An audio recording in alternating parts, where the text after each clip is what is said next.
Well, good morning, Icon friends and family. Brr, it's cold, but I wanted to get this video to you. We worked so hard to consistently release a video every week, and this will be the last video of 2022, but it means we actually reached that goal. We only cheated a couple times with the anthology videos. Hope you forgive us. I actually enjoyed those. They were kind of fun even for me to experience and get a sense of our history. So if you haven't watched them, we did dedicated anthology, the history of Icon, with the derelicts, the reformers, the Broncos, the FJs, the thrift masters, the whole kit and caboodle. It was kind of fun. But enough of that. Today we are going to talk about this really classic and clean old school Icon Bronco. So this one is a 1970, like me, and it's finished in a really kind of classic and clean combo. So as with all of the old schools, we really stick to a more traditional aesthetic, classic colors. Sometimes we get into like funky plaids and more like 70s stuff. This one stayed super clean and classic. So with the old school package on the outside, the whole point is to really be more under the radar, less in your face, kind of puts it into a if you know sort of scenario.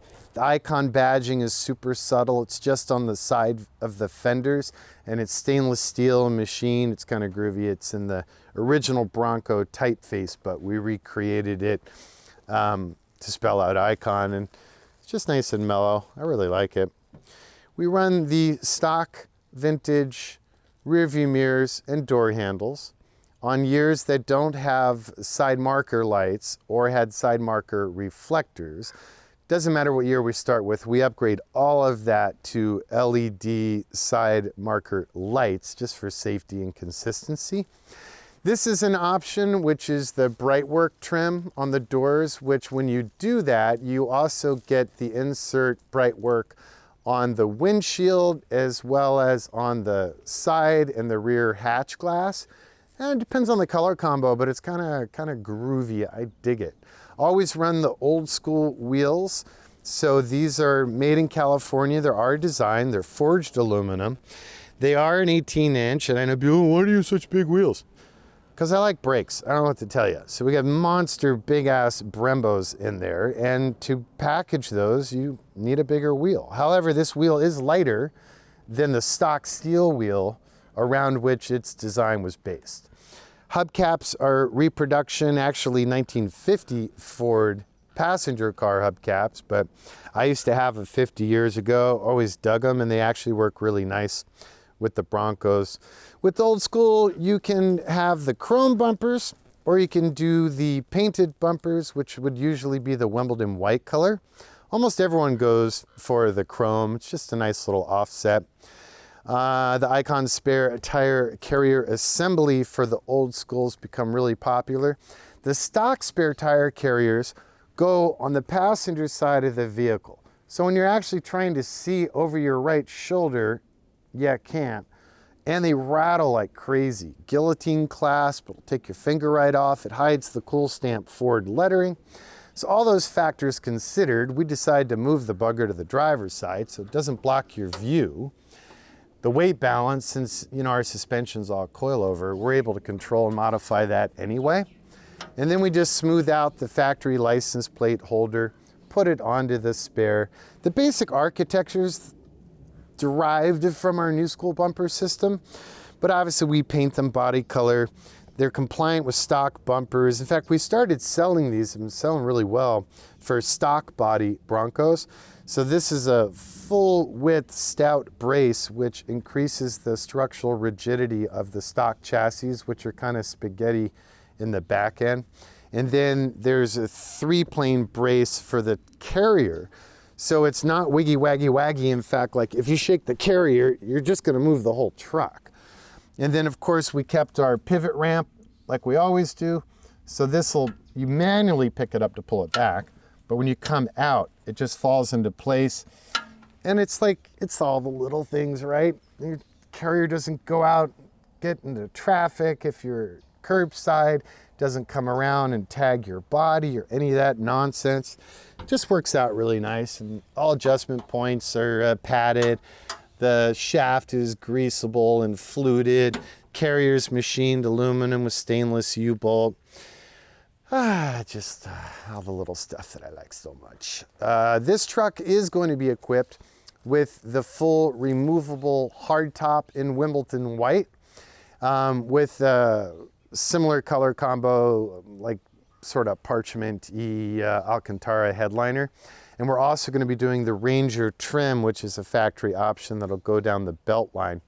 But we ran out of time, and I wanted to keep up with the video rate, so you just have to believe me, or if you give a darn, you can see updates, photos on Instagram in a couple weeks. Super cool, classic sort of Tiffany blue color. This client went with really strong thematic of the Wimbledon details. So the insert in the front of the grille is Wimbledon white with the chrome bright work. The roll cage, the structural assembly for the bikini top went with that same finish. The steering column, steering wheel, dash are all Wimbledon, which paired really nicely with this really lovely leather interior. So we kept it, again, very classic. It's the old school style pattern. This time no textiles, so we used the same leather everywhere, except we perforated it in the centers, which just breaks it up. If it's all one leather, to me, unless the leather you pick has a ton of surface character, it just starts to look flat and dead. So I think this was a great choice that the client made.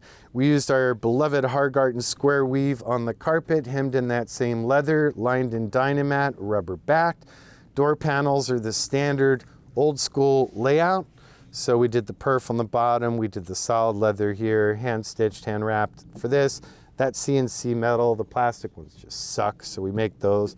Clients stay with analog windows, no power on this one, which I kind of appreciate. There's a certain charm to that, especially when like your kids get in and look at it and they're like, they don't know how to do it. It blows my mind. Not my kids, mind you, they're gearheads, but like their friends, when we go out in Icon and they look at a manual window, they're like, they don't know what to do. Kids today. All right, enough old grump. Old school thematic dash, of course, like always. So the brake knob through to the ignition escutcheon or bezel. And then you've got wipe, wash, headlights, fan, vent, and temp. That's all machined and chromed. In the stock thematic minus plastic, done in sort of elevated materials, and then enamel infilled on the bezels that indicates all the function. In-dash ACs, Gen 4 from our buddies at Vintage Air. These are machined aluminum. Again, no plastic. Same with this. The plastic ones are just so cheesy, you wouldn't really know until you touched it, or in 10 years when the plastic goes to piss. But this is all machined aluminum as well. Tilt adjustable column from our buddies at I Did It. 2-spoke early Bronco style wheel, custom machined icon pewter coin in the center. We have our own sill plates that we make. We find most of the aftermarket ones are just a scooch too tall, which limits your adjustability, and then they end up chafing the bottom of the door, so we machine our own. Here you see some of the reveal of the heat-cured polyurea. So instead of petroleum-based undercoatings, the whole body assembly after paint, prior to assembly and placement on the chassis, we go into the oven and apply the heat-cured polyurea on the bottom side of all panels, as well as the top deck of the interior cabin. And it works out really good. It controls thermal transfer a little bit, shuts down rattles and humming and body steel vibration, and it's a really good rust barrier. So before we do any of that, the raw body gets powder coated, which is unique to Icon. It's a zinc-rich epoxy-based powder actually intended for undersea pipelines, and it has a low temp bake design, so we don't get into warpage issues with the body. But there's so many nooks and crannies on these early Bronco bodies. It's partially why they rusted out straight from the factory, but like you can't get a primer gun, a good paint gun, into all the crevasses. So with the ionic charge involved in a powder coat process where it's like a sand-like media, and you have a negative charge and a positive charge, and then you spray the media in an oven. The ionic charge creates the mechanical adhesion, and then mechanical tooth is further promoted by the surface tooth, the ligation of the powder coat base. It's the way to go. You have to use special caulks and a couple other tricks for it to really hold up correctly. But it also makes your paint look thicker, and really is proven to really protect the bodies. Really the best process we're capable of. I'd kind of like to do, what do they call it? I think the OEMs call it e-coats, like an immersion bath, but it's not legal in California because I think they have some environmental concern with it or some sort. What else? We've got the Icon stainless steel center console, which again, we also sell on the site. It's been really popular. I kind of got tired of the old school Tuffy consoles and wanted them to think about evolving. And I actually went ahead and designed one, sent them on my CAD and said, please make this, I will buy it. I think others will. And they're like, nah. So we became manufacturers of center consoles. But it was a good exercise. I did it all in Fusion 360. Basically, it's all stainless steel construction because the price of stainless these days is comparable to cold rolled. It's like a slim margin difference. But we wanted to be able to have room for a modern double den head unit, just enough width to have room for switches, whatever someone wants to put, but we put our seat heaters there. This truck did not order the seat heater. We also added this quick cubby, I call it, in the front. So it has a grommeted hole in the bottom so you can run your charge cord or whatever, but it's like just big enough for like your wallet, your phone, your quick reach. The audio compartment, its own locking lid. So for security, when everything's locked down, it disappears. The maid lid has this gas shock, which is super nifty, and then LED lighting on the inside body. Cup holders are actually OEM Ford parts, and they're removable and washer. There's also a grommeted hole in the center of the cup holder for the Icon rifle pen, which is all kind of nifty. These are machined aluminum. You have two more cup holders in the rear. You have power ports in the rear, yada, yada, yada. We'll change the upholstery on the top deck based on the thematic of the interior. So this has that parchment leather with the embossed lizard.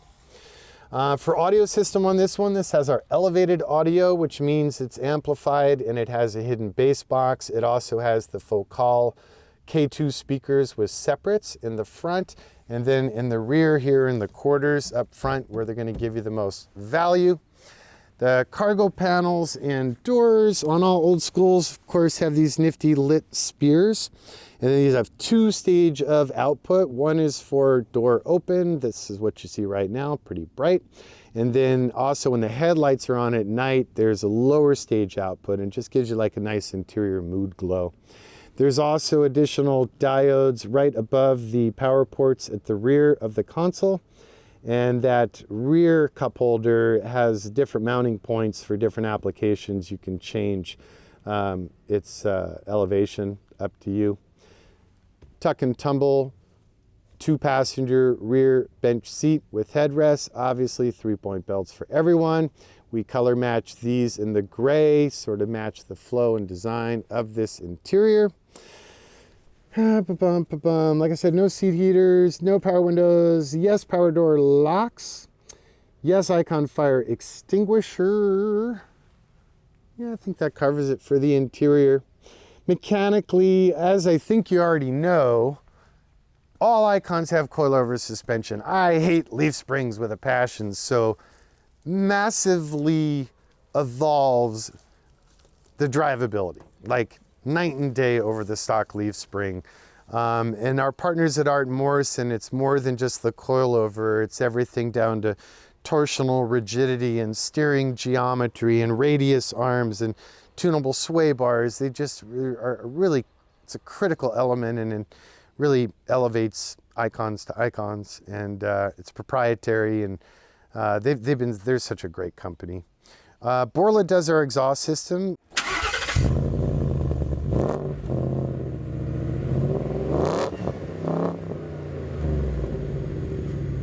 this one, like most of them really, went with the restrained exhaust. So it's mandrel bent, food grade stainless. It's made here at their R&D lab in Camarillo.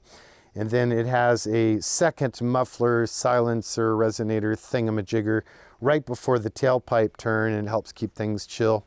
Oh yeah, I forgot to mention, I keep forgetting to mention the wonderful Amp Research lit power steps. So those are tied to the door triggers and automatically come down and go away when you don't want to see them anymore.